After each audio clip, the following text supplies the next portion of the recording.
नमस्कार, मी आरती Kulkarni. One India मराठीमध्ये तुमचं स्वागत आहे. अमेरिकेच्या राष्ट्राध्यक्ष पदाच्या निवडणुकीमध्ये डोनाल्ड ट्रम्प विजयी झालेले आहेत आणि कमला हॅरिस यांचा मात्र पराभव झालेला आहे. डोनाल्ड ट्रम्प हे आता अधिकृतरित्या अमेरिकेचे दुसऱ्यांदा राष्ट्राध्यक्ष होणार आहेत.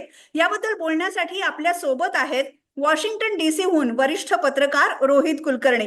रोहित कुलकर्णी हे व्हॉइस ऑफ अमेरिका या चॅनेलचे मॅनेजिंग एडिटर होते. त्याबरोबरच ते मीडिया कन्सल्टंट म्हणून सुद्धा काम करतात. रोहित, खूप खूप स्वागत आहे पुन्हा एकदा वन इंडिया मराठीमध्ये. धन्यवाद. जेव्हा डोनाल्ड ट्रम्प आणि कमला हॅरिस यांच्यामध्ये डिबेट झालं होतं तेव्हा आपण अमेरिकेच्या निवडणुकांबद्दल सविस्तर बोललो. त्याच्या आधी मतदानाच्या वेळेस सुद्धा बोललो आणि आता तर निकाल लागलेला आहे. डोनाल्ड ट्रम्प यांना विजयी घोषित करण्यात आलेलं आहे. सगळ्या मीडिया हाऊसेसवर सुद्धा त्याची घोषणा झाली आणि डोनाल्ड ट्रम्प यांनी त्यांचं विजयी भाषणही केलं. त्यात त्यांनी काय मुद्दे मांडले? त्यांच्या विजयी भाषणामध्ये बेसिकली त्यांनी हे सांगितलं की त्यांनी त्यांच्या त्यांच्या पूर्ण परिवाराला आणि त्यांच्या कॅम्पेनमध्ये ज्या ज्या लोकांनी काम केलं त्यांना एका एका अर्थाने स्टेजवरती बोलवून त्यांना सगळ्यांना थँक्यू म्हणाले. त्यांना त्यातले काही लोक जसे व्हाईस प्रेसिडेंट JD व्हॅन्स यांना थोडंसं बोलायला लावलं.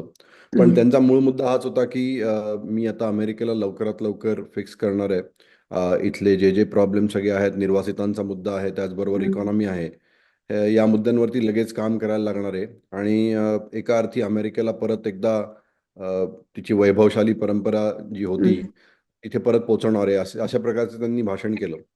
बरोबर. मेक अमेरिका ग्रेट अगेन, म्हणजे अमेरिकेला पुन्हा एकदा महान बनवूया, हीच डोनाल्ड ट्रम्प यांची कॅचलाईन होती. आपण पाहिलं डोनाल्ड ट्रम्प विजयी तर झालेले आहेत आणि त्याबरोबरच कमला हॅरिस यांचा पराभव झालाय.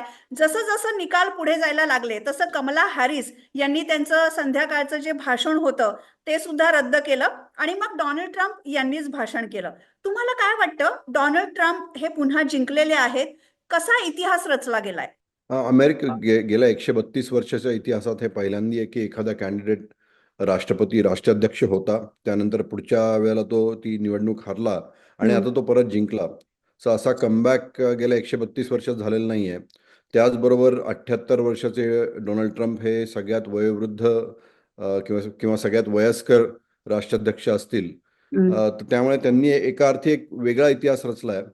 मी सकाळी म्हणल्याप्रमाणे की कमला हॅरिस जिंकले असतं तर त्यांनी एक इतिहास रचला असता आणि डोनाल्ड ट्रम्प जिंकल्यामुळे आता त्यांनी एक इतिहास रचलाय की ते वयोवृद्ध तर राष्ट्राध्यक्ष आहेतच, पण त्याचबरोबर 132 वर्षात अशी कामगिरी करणारे ते पहिले उमेदवार ठरलेले आहेत.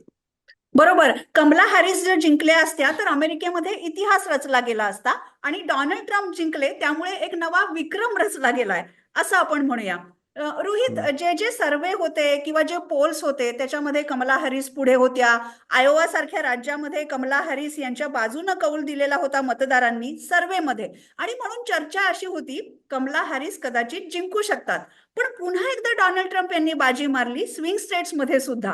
याचं काय कारण आहे? पहिली गोष्ट ही सगळ्यात महत्वाचा मुद्दा हा आहे की जेव्हा ते 2016 मध्ये जिंकले होते तेव्हा त्यांचा विजय अतिशय त्याला एका अर्थाने नॅरो विक्ट्री म्हणता येईल. बॅटल ग्राउंड स्टेट्समध्ये खास करून तशा प्रकारचा होता. यावेळेला त्यांनी पूर्णतः ज्याला लँडस्लाईड म्हणू शकता तुम्ही, अशा पद्धतीने ते जिंकलेत. कारण का सगळी बॅटल ग्राउंड स्टेट ते कदाचित जिंकतील. आतापर्यंत सगळे बॅटल ग्राउंड स्टेट्समध्ये रिझल्ट आलेले नाही आहेत, पण त्याची आता जरुरी राहिली नाहीये. कारण का आतापर्यंत जेवढे निकाल आलेत त्यातलं जॉर्जिया म्हणा, आयोवा म्हणा, आणि आयोवा हा खरं तर बॅटल ग्राउंड स्टेट नव्हता, पण गेल्या 3-4 दिवसात जो पोल आला होता त्याच्यामुळे त्याच्यात कमला हॅरिस 4 पॉईंट्सनी पुढे दाखवल्या गेल्या होत्या. पण ट्रम्पना पूर्ण विश्वास होता की ते आयोवा जिंकतील आणि त्याप्रमाणे ते जिंकले सुद्धा आयोवा. पण जॉर्जिया जिंकले, त्याच्यानंतर पेन्सिल्व्हेनिया जिंकले, त्याच्यानंतर विस्कॉन्सिनमध्ये जिंकले. त्यामुळे त्यांना बाकी जे राज्य आहेत ॲरिझोना, नेवाडा, याची जरूरच लागली नाही. अजूनही त्यातले रिझल्ट्स यायचे आहेत.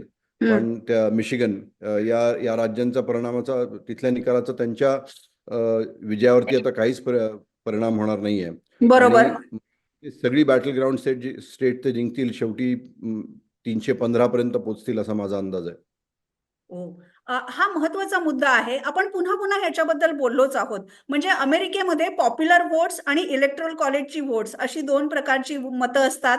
हिलरी क्लिंटन यांना मागच्या वेळेस ट्रम्प यांच्या विरोधातच पॉप्युलर वोट्स मिळाली होती, पण इलेक्ट्रोल कॉलेजची वोट्स त्या जिंकू शकलेल्या नव्हत्या आणि ट्रम्प यांचा विजय झाला. यावेळेस तर कमला हॅरिस यांना ट्रम्प यांनी मागे टाकलेलं आहे. ही जी इलेक्ट्रोल कॉलेजची 270 वोट्स आहेत, ते नेमकं काय आहे? अ, प्रत्येक राज्याला काही इलेक्ट्रल कॉलेज वोट्स किंवा काही पॉईंट्स दिलेले आहेत आणि जसं कॅलिफोर्नियाला 54 इलेक्ट्रल कॉलेज वोट्स आहेत. त्याच्यानंतर माझ्या राज्याला 13 वोट्स आहेत, व्हर्जिनियाला किंवा जॉर्जियाला 16 वोट्स आहेत. तर तुम्हाला नुसतं एखादं राज्य जिंकून एका अर्थी काय म्हणतात त्याला, की जर कोणी कॅलिफोर्निया जिंकलं आणि न्यूयॉर्क जिंकलं, ही राज्य नेहमीच डेमोक्रॅटिक पार्टीला मतदान करतात आणि काही राज्य नेहमीच रिपब्लिकन पार्टीला मतदान करतात. त्यामुळे बाकीच्या स्टेटचा इन्फ्लुएन्स इलेक्शनवरती राहावा किंवा या बायकोस्टल राज्यांचा जास्ती इन्फ्लुएन्स राहू नये इलेक्शनवरती, त्यामुळे ही पद्धत कदाचित बनवलेली असावी. आणि प्रत्येक राज्याचे जे पॉईंट्स असतात, जसं जसं तुम्ही ते राज्य जिंकता ते पॉईंट्स तुम्हाला मिळत जातात आणि जो कॅन्डिडेट 270 पॉईंट्स किंवा 270 इलेक्ट्रोल कॉलेज वोट जिंकतो तोच जिंकतो. पण गेल्या वेळेला जेव्हा हिलरी क्लिंटनच्या विरुद्ध ट्रम्प जिंकले होते, तेव्हा हिलरी क्लिंटनला पॉप्युलर वोट मिळाली होती, म्हणजे सगळ्यात जास्त मतं त्यांना देशात मिळाली होती. बरोबर. पण इलेक्ट्रोल कॉलेजच्या मिळू शकला नव्हता. यावेळेला वेगळी गोष्ट काय आहे, की यावेळेला ट्रम्प पॉप्युलर वोट सुद्धा जिंकलेले आहेत. त्यामुळे पॉप्युलर वोट बरोबरच त्यांनी इलेक्ट्रोल कॉलेज सुद्धा जिंकलंय. दोन्ही प्रकारचा विजय त्यांना मिळालाय. रोहित, तुम्ही खूप इंटरेस्टिंग गोष्ट सांगितलीत की 2016ला डोनाल्ड ट्रम्प हे हिलरी क्लिंटन यांच्या विरोधात जिंकले आणि आता कमला हॅरिस यांच्या विरोधात जिंकले. एकतर अमेरिकेला कधीही महिला राष्ट्राध्यक्ष मिळालेली नाही आणि त्यातच डोनाल्ड ट्रम्प यांनी अशा 2 उमेदवारांशी लढत दिली ज्या इतिहास रचायला निघालेल्या होत्या. तुम्हाला काय वाटतं, डोनाल्ड ट्रम्प यांनी इकॉनॉमी म्हणजे अमेरिकेच्या अर्थव्यवस्थेवर चांगला भर दिला, रोजगार निर्माण केले, मेक अमेरिका ग्रेट अगेन असं म्हणत एक भावनिक अपील केलं म्हणून ते जिंकले का? नाही, यावेळेला सगळ्यात महत्त्वाचा मुद्दा इकॉनॉमी आहेच, कारण का अमेरिकेची इकॉनॉमी जितकी म्हणावी तितकी चांगली नाही आहे. तर त्यामुळे बऱ्याच लोकांसाठी इकॉनॉमी हा मुद्दा होता आणि खास करून तरुण लोकांसाठी. कारण का इथे होम अफोर्डेबिलिटी म्हणजे नवीन घर ज्या तरुणांना नवीन घर घ्यायचं आहे त्यांच्यासाठी ते सध्या शक्य होत नाही आहे. त्यांना लोन्स मिळतील की नाही इथपासून शंका आहे. त्यामुळे बऱ्याच लोकांसाठी इकॉनॉमी हा खूप महत्त्वाचा मुद्दा होता. त्याचबरोबर निर्वासितांचा मुद्दाही महत्त्वाचा होता. अर्थात अबॉर्शन हा तिसरा महत्त्वाचा मुद्दा होता. पण शेवटी माझ्या मते इकॉनॉमी हा सगळ्यात महत्त्वाचा मुद्दा ठरला आणि त्याचमुळे लोकांनी डोनाल्ड ट्रम्प यांना मत दिलंय. गेल्या काही दिवसात जे पोल्स इकॉनॉमीबद्दल केले होते, वॉल स्ट्रीट जर्नल किंवा बाकी काही इथल्या मीडिया हाऊसेसनी, त्यामध्ये डोनाल्ड ट्रम्प कमला हॅरिसपेक्षा 20-20 पॉईंट्सनी पुढे होते जेव्हा इकॉनॉमीचा मुद्दा होता. आणि माझ्या मते त्यामुळेच इकॉनॉमी हा मुद्दा सगळ्यात महत्त्वाचा ठरला या इलेक्शनला बरोबर. आणि त्यामुळे ट्रम्प जिंकलेले आहेत. बरोबर.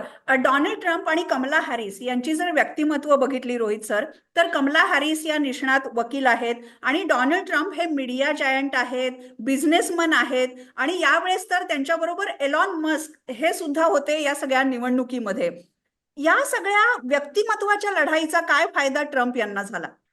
ट्रम्पचं पहिली गोष्ट अशी आहे की ट्रम्प नेहमीच लोकांना एंटरटेन करत आलेत. तर ते काही बोलू शकतात. ते अतिशय अनप्रेडिक्टेबल आहेत आणि त्यांच्या व्यक्तिमत्वात काही फारसा फरक पडलेला नाही आहे. त्यांच्या रॅलीजमध्ये सुद्धा ते 30-30, 40 मिनिटं, कधी-कधी तासभर भाषणं द्यायचे. ती अतिशय एंटरटेनिंग असायची. भरपूर लोक त्यांची भाषणं ऐकायला जायचे.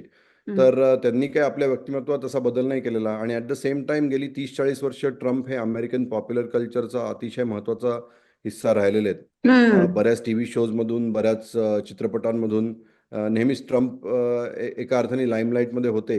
त्यामुळे त्याचा या सगळ्याचा फायदा त्यांना झाला. ॲट द सेम टाइम मागच्या वर्षीचं इलेक्शन, मागच्या वेळचं 2020चं इलेक्शन हरल्यानंतरही ते 4ही वर्ष लोकांच्या समोर राहिलेले आहेत वेगवेगळ्या प्रकारांनी. त्यामुळे तो फायदा त्यांना झाला. बरोबर. वेरॅज कमला हॅरिस या व्हाईस प्रेसिडेंट असल्याने त्यांच्यावरती थोडी रिस्ट्रिक्शन्स होती आणि त्यांची कॅन्डिडसी ही अचानक आलेली कॅन्डिडसी होती. त्यांना जवळजवळ 100-120च दिवस मिळाले प्रचार करायला. पण ते बघता त्यांनी ज्या पद्धतीने प्रचार केला तो बराच चांगला होता. बरोबर. तुम्ही म्हणता की डोनाल्ड ट्रम्प हे अमेरिकेच्या पॉप्युलर कल्चरमध्ये नेहमीच राहिलेले आहेत, पण ते जगाच्याच पॉप्युलर कल्चरमध्ये आहेत असं म्हणावं लागेल. दुसरीकडे आपण जर कमला हॅरिस बघितलं, तर कमला हॅरिस या व्हाईस प्रेसिडेंट आत्ता अमेरिकेच्या होत्या आणि अमेरिकेमध्ये जे मोठ्या प्रमाणामध्ये स्थलांतरित येत आहेत त्याच्याबद्दल त्यांना जबाबदार धरलं गेलं की तुम्ही आता अमेरिकेचे मुद्दे मांडताय, पण तुम्ही 4 वर्ष काय केलं, असा प्रश्न मतदारांनी त्यांना विचारला का आणि म्हणून पराभव झाला का? तो मुद्दा होता एक महत्त्वाचा. आणि डोनाल्ड ट्रम्पनी इवन त्यांच्या डिबेटमध्ये 2-3दा हीच गोष्ट बोलली होती की तुम्ही याच्या इन्चार्ज होता आणि तुम्ही आता म्हणताय की मी एकदा राष्ट्राध्यक्ष झाल्यानंतर हा हम्म, मुद्दा फिक्स करीन किंवा ह्याच्यावरती काम करीन. तर गेली 3.5 वर्ष तुम्ही काय करताय? हम्म, तर कदाचित निर्वासितांच्या मुद्द्यामध्ये त्या मागे पडल्या, कारण का निर्वासितांच्या मुद्द्यामध्ये त्यांना बोलण्यासाठी फार काही नव्हतं. आणि हम्म. त्यांच्या दृष्टीने जो सगळ्यात महत्त्वाचा मुद्दा होता, जो महिला स्वातंत्र्य आणि अबॉर्शन राईट्सबद्दलचा होता, तिथे महिलांनी त्यांना मतदान केलेलं आहे. बऱ्याच लोकांनी हम्म. मतदान केलं आहे त्या मुद्द्यावरती. पण मी म्हणल्याप्रमाणे इकॉनॉमी आणि निर्वासितांच्या मुद्द्यावरती त्या मागे पडल्या आणि त्यामुळेच कदाचित हा निकाल त्यांच्या बाजूनी लागला नाही. कमला हॅरिस या कॅलिफोर्नियाच्या अटर्नी जनरल होत्या, व्हाईस प्रेसिडेंट म्हणून सुद्धा त्यांची कारकीर्द आहे. पण त्याच्यापेक्षा डोनाल्ड ट्रम्प यांची जी इलेक्शन मशिनरी आहे, निवडणुकीची प्रचार यंत्रणा आहे, ती सुद्धा मोठी वाटते. डोनाल्ड ट्रम्प यांची आता ही दुसरी टर्म असणार आहे राष्ट्राध्यक्ष म्हणून. 2 टर्म्स राष्ट्राध्यक्ष झालं की मग तिसऱ्यांदा राष्ट्राध्यक्ष होता येत नाही. सगळीकडे एक चर्चा सुरू आहे रोहित सर, की कमला हॅरिस आता 60 वर्षांच्या आहेत. आत्ता जरी त्यांचा पराभव झाला असला तरी त्यांना पुढे संधी आहे का? ते आत्ता सांगणं अवघड आहे, कारण का हम्म, अजून 4 वर्षांनी काय स्थिती असेल हे आत्ता सांगणं अवघड आहे. कदाचित डेमोक्रॅटिक पार्टीमधून कोणी नवीन स्टार येईल 4 वर्षात. पण आत्ता हम्म, हे प्रेडिक्ट करणं अवघड आहे आणि कदाचित उद्या त्यांच्या भाषणात ते काय बोलतात त्याच्याकडे नीट लक्ष द्यावं लागेल. हम्म, आणि त्याच्यामुळेच कळेल आपल्याला की त्या पुढच्या 4 वर्षांनी परत इलेक्शन लढू इच्छितात का ते आता काही दुसरं करू इच्छितात. तर ते हम्म. आत्ता तरी सांगणं अतिशय अवघड आहे. तुम्ही वॉशिंग्टन डीसी मध्ये काम करता. 2000 सालापासून तुम्ही अमेरिकेच्या अनेक निवडणुका पाहिलेल्या आहेत. Barack Obama, Joe Biden, Donald Trump, त्याच्याबरोबरच हिलरी क्लिंटन आणि कमला हॅरिस यांची उमेदवारी सुद्धा तुम्ही पाहिलेली आहे. आता निकाल लागल्यानंतर अमेरिकेमध्ये काय वातावरण आहे, तुम्ही काय सेन्स करताय? आत्ता तर असं सांगणं अवघड आहे, कारण की आत्ता पहाटेचे 3 वाजलेत. हो, हो. आणि हा हा निकाल लागेस्तोवर आम्हाला अपेक्षा होती की कदाचित उद्या सकाळपर्यंत कळेल, 7 किंवा 8 वाजेपर्यंत.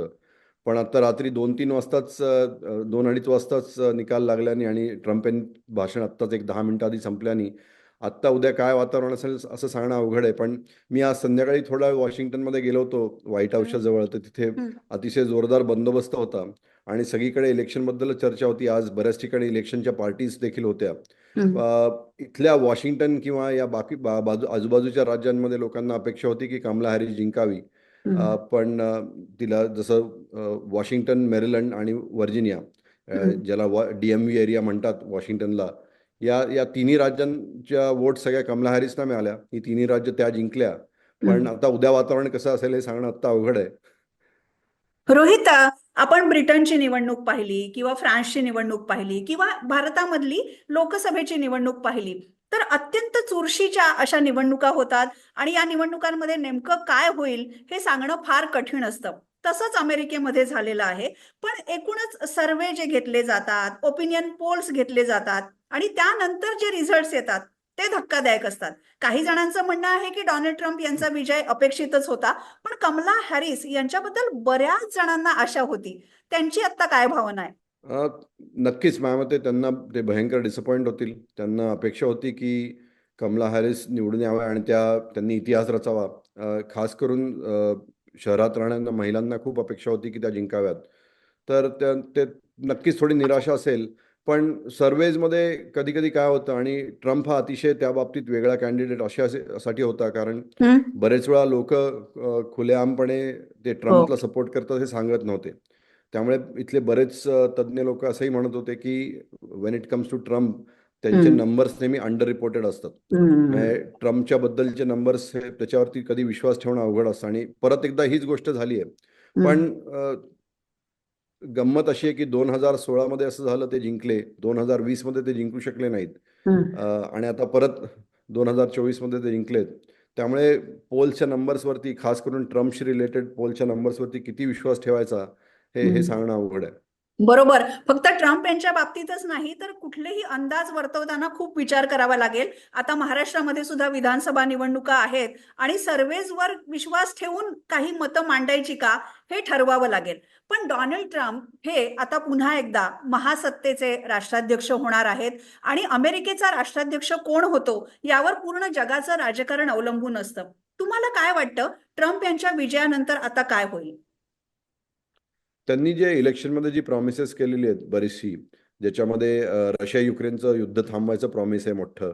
हम्म. त्याच्यानंतर मिडल ईस्टमध्ये जो क्रायसिस चालले आहेत इस्रायल पॅलेस्टाईन, ते थांबवायचं प्रॉमिस आहे मोठं. आणि हम्म. सगळ्यात मोठं चॅलेंज म्हणजे अमेरिकेची इकॉनॉमी सुधारायची, सगळ्या लोकांना इथल्या खुश करायचं आणि निर्वासिताचा मुद्दा जो सगळ्यात म्हणल्याप्रमाणे सगळीकडे प्रचार करताना त्यांनी जो लावून धरला होता, तो हम्म. मुद्दा त्याच्यावरती काम करायचं. तर असे 3-4 महत्त्वाचे मुद्दे आहेत. आणि त्यांनी एका प्रचार सभेमध्ये हेही म्हणलं होतं की युक्रेन रशिया वॉर तर ते शपथविधीच्या आधीच थांबवू शकतील म्हणून. हम्म. तर आता हे बघावं लागेल की ते त्यातल्या कुठल्या कुठल्या मुद्द्यांवरती काम चालू करतात आणि खरंच त्यांनी जी प्रॉमिसेस केली आहेत ती ती ते करू शकतात की नाही रोहित, सफल. डोनाल्ड ट्रम्प जिंकावे म्हणून भारतामध्ये होम हवन चाललेलं होतं. बऱ्याच प्रमाणामध्ये डोनाल्ड ट्रम्प यांना पाठिंबा होता. पण तेवढाच पाठिंबा कमला हॅरिस यांना सुद्धा होता. कारण कमला हॅरिस या भारतीय वंशाच्या आहेत. त्यांच्या नावातच कमला आहे म्हणून बऱ्याच जणांना असं वाटत होतं. आता कमला हॅरिस तर राष्ट्राध्यक्ष होणार नाहीयेत. डोनाल्ड ट्रम्प राष्ट्राध्यक्ष झाल्यानंतर भारताच्या वर त्याचा काय परिणाम होईल? भारताला फायदा होईल, तोटा होईल? माझ्या मते 2016 मध्ये जेव्हा ते राष्ट्राध्यक्ष झाले होते तेव्हा त्यांनी भारताबरोबर चांगले संबंध ठेवण्याची एक प्रायोरिटी निर्माण केली होती. आणि हम्म. तेव्हाच्या मोदी सरकारबरोबर त्यांचे संबंधही खूप चांगले होते. आणि भारत आणि अमेरिका हे एक ओल्डेस्ट डेमोक्रेसी आणि सगळ्यात मोठी डेमोक्रेसी, हम्म. त्यामुळे एक नॅचरल फ्रेंडशिप आहे दोन्ही देशांमध्ये. हम्म. आणि डोनाल्ड ट्रम्प त्याचे पुरस्कर्ते आहेत, त्यांना ही रिलेशनशिप कायम ठेवायची आहे. माझ्या मते काही काही महत्त्वाचे मुद्दे जे आहेत, जसं H1B विजाचा मुद्दा आहे हम्म. किंवा इथला ग्रीन कार्डचा मुद्दा आहे, ते कदाचित त्याच्यावरती काम करतील. पण ते आत्ता सांगणं अवघड आहे. पण as a trading partner to America ते नक्कीच भारताकडे एक मित्र म्हणून पाहतात. आणि मोदींबरोबर त्यांचे चांगले संबंध हो. असल्याने हो. माझ्या मते दोन्ही देशांना या या संबंधांचा फायदा होईल. अजूनही भारतामध्ये सगळ्यांना नरेंद्र मोदी आणि डोनाल्ड ट्रम्प यांची ती एकत्र रॅली आठवते. आणि मोदींनी तिथे भारतीयांना संबोधित केलेलं होतं. डोनाल्ड ट्रम्प यांनी सुद्धा अनिवासी भारतीयांना संबोधित केलेलं होतं. त्यामुळे नरेंद्र मोदी आणि डोनाल्ड ट्रम्प यांची एक वैयक्तिक मैत्री, आणि तुम्ही जसं म्हणालात तसं भारत आणि अमेरिका हे नॅचरल पार्टनर्स आहेत. आणि त्यांची जर भागीदारी पुढे वाढत गेली तर ते जगाच्या दृष्टीने सुद्धा हिताचं आहे. पण आता डोनाल्ड ट्रम्प यांचं भाषण झाल्यानंतर तुम्ही असं म्हणालात की सगळीकडे पार्टी सुरू आहेत. खूप गरमागरम चर्चा पण रंगल्या आहेत का, की कसे पोल्स चुकीचे ठरले आणि डोनाल्ड ट्रम्पच निवडून येणार होते, मी सांगितलं होतं, अशा पद्धतीच्या चर्चा रंगल्या आहेत का? मला माहिती नाही की आता किती लोक जागी राहिली आहेत, कारण का बऱ्याचशा लोकांना अपेक्षा होती की साधारण रात्री 10:30, 11 किंवा 12 पर्यंत रिझल्ट येतील. हम्म. तसं झालं नाही. आता हम्म. जवळजवळ 2-2.5 नंतर रिझल्ट आले. त्यामुळे नंतर लोकांना वाटलं होतं की आता विस्कॉन्सिनची मतमोजणी ही उद्याच सकाळी 7 किंवा 8 पर्यंत संपेल. आणि मी हम्म. जसं म्हटलं तसं अजूनही ॲरिझोना किंवा नेवाडाचे किंवा मिशिगनचे रिझल्ट आलेले नाही आहेत. हो. आणि माझ्या मते कोणालाच ही अपेक्षा नव्हती की इतक्या पटकन डोनाल्ड ट्रम्प सगळी राज्य पटापट जिंकत जातील. हम्म. तर त्यामुळे बरीचशी लोक आश्चर्यचकित आहेतच. आणि मला भरपूर लोकांचे मेसेजेस आले, आम्ही फोनवरती बऱ्याच लोकांशी बोललो होतो. तर त्यामुळे सगळ्यांना हे फार मोठं आश्चर्य वाटलंय की ट्रम्प इतक्या जोरदार सगळी बॅटल ग्राउंड सेट जिंकले. तर हम्म. आता उद्या काय वातावरण आहे ते कळेल, कारण का बरीच लोक माझ्या मते लवकर झोपली अ, हम्म. असा विचार करून की सकाळी उठून इलेक्शनचा रिझल्ट पाहता येईल. हम्म. बरोबर आहे. डोनाल्ड ट्रम्प पुन्हा एकदा राष्ट्राध्यक्ष तर झालेले आहेत आणि अमेरिकेचे राष्ट्राध्यक्ष म्हणून ते शपथ सुद्धा घेतील. हा शपथविधी सोहळा कधी होतो आणि अमेरिकेचे राष्ट्राध्यक्ष म्हणजे नेमकी काय पॉवर असते? अमेरिकेचे राष्ट्राध्यक्ष म्हणजे माझ्या मते जगातला सगळ्यात महत्त्वाचा जॉब आहे हा. कारण हम्म. का अमेरिका ही एकमात्र सुपर पॉवर आहे. जगातला सगळ्यात श्रीमंत आणि सगळ्यात शक्तिशाली देश आहे. आणि त्या देशाला चालवणारा माणूस याच्याकडे म्हणजे तुम्ही फक्त विचारच करू शकता की तो हम्म. एका अर्थाने पूर्ण पूर्ण जगाला चालवू शकतो. हो. कारण का तो जे डिसिजन्स घेतो त्याचा परिणाम पूर्ण जगावरती होतो. भलेही ते इकॉनॉमिक डिसिजन असू देत किंवा बाकी कुठले असू देत. तर अगदी त्यामुळे क्लायमेट चेंज म्हणजे हवामान बदलाचे डिसिजन सुद्धा असू देत. सगळ्या पॉलिसीज ज्या इथे निर्माण होतात त्या बहुतांशी जगाला लागू होतात. जगातला सगळ्यात महासत्तेचा असा हा पॉवरफुल माणूस आहे. दुसरा प्रश्न मला असा विचारायचा आहे ह्याच्यामध्ये रोहित, की अमेरिकेचे राष्ट्राध्यक्ष हे 2 टर्म्स राष्ट्राध्यक्ष राहू शकतात आणि राष्ट्राध्यक्ष पदावरून निवृत्त झाल्यानंतर किंवा आता कमला हॅरिस यांच्याबद्दल उपराष्ट्राध्यक्ष पदावरून निवृत्त झाल्यानंतर ते सामान्य नागरिकाचं एक जीवन जगत असतात. आपण बराक ओबामांच्या बाबतीत सुद्धा पाहिलं. ती काय सिस्टीम आहे? काही काही बरेचसे राष्ट्राध्यक्ष एक सामान्य आयुष्य जगतातच, पण त्याचबरोबर त्यांचे स्वतःचे फाउंडेशन्स असतात आणि ते हम्म. त्या फाउंडेशनच्या थ्रू सोशल वर्क करत राहतात. हो. बराक ओबामांचंही फाउंडेशन आहे किंवा जॉर्ज बुशचंही फाउंडेशन आहे आणि प्रत्येक राष्ट्राध्यक्ष निवृत्त सच होत नाही. ते हम्म. कुठे ना कुठे थोडंफार काम करत राहतात. काही काही लोक इव्हन कॉलेजमध्ये जाऊन शिकवतात. तर हम्म. ती पद्धत इथे कॉमन आहे. जसं हिलरी क्लिंटन बरेच वर्ष इथे जॉर्जटाउन विद्यापीठात शिकवत होत्या हम्म. त्या निवृत्त झाल्यानंतर. तर बरेच बरेच पॉलिटिशियन्स निवृत्त झाल्यानंतर असं असं काहीतरी करतात. बरोबर. आता कमला हॅरिस राजकारणातून तर निवृत्त होणार नाहीत, पण या निवडणुकीच्या नंतर कमला हॅरिस काय करणार? या निवडणुकीनंतर कमला हॅरिस आता काही काळ तर विश्रांती घेतील आणि हम्म. त्यानंतर त्या ठरवतील की त्यांचं पुढचं राजकीय कारकिर्दीत ते काय करणार आहेत. त्या हम्म. सक्रिय राजकारणात राहणार आहेत, सिनेटमध्ये जाणार आहेत, काँग्रेसमध्ये जाणार आहेत का पार्टीसाठी काम करत राहणार आणि पुढच्या इलेक्शनची तयारी करणार. ते कदाचित ते डिसिजन पुढच्या 1-2-3 आठवड्यात घेतील. बरोबर. कमला हॅरिस यांचा जरी पराभव झालेला असला तरी डोनाल्ड ट्रम्प यांना त्यांनी एक चांगली टक्कर दिली आणि एक आशावाद निर्माण केला अमेरिकेमध्येच नाही तर जगाच्या सगळ्या नागरिकांमध्ये. कमला हॅरिस यांची उमेदवारी घोषित झाल्यानंतर अमेरिकेच्या निवडणुकीमध्ये जे रंग भरले ते सुद्धा आपण पाहिलेले आहेत आणि त्यामुळे अमेरिकेची ही निवडणूक खरंच खूप इंटरेस्टिंग होती. रोहित, तुम्ही वेळोवेळी आम्हाला या निवडणुकीबद्दल अमेरिकेबद्दल सांगत राहिलात आणि आता रिझल्ट लागल्यानंतर एवढ्या पहाटे तुम्ही वन इंडिया मराठीशी बोललात त्याबद्दल खूप खूप धन्यवाद तुमचे. डोनाल्ड ट्रम्प यांचा विजय झालाय आणि कमला हॅरिस यांचा पराभव झालाय. अमेरिकेच्या या निवडणुकीबद्दल तुम्हाला काय वाटतं कमेंट्समध्ये लिहायला अजिबात विसरू नका आणि वन इंडिया मराठी हे चॅनेल लाईक करा, शेअर करा, सबस्क्राईब सुद्धा करा. Thank you so much Rohit.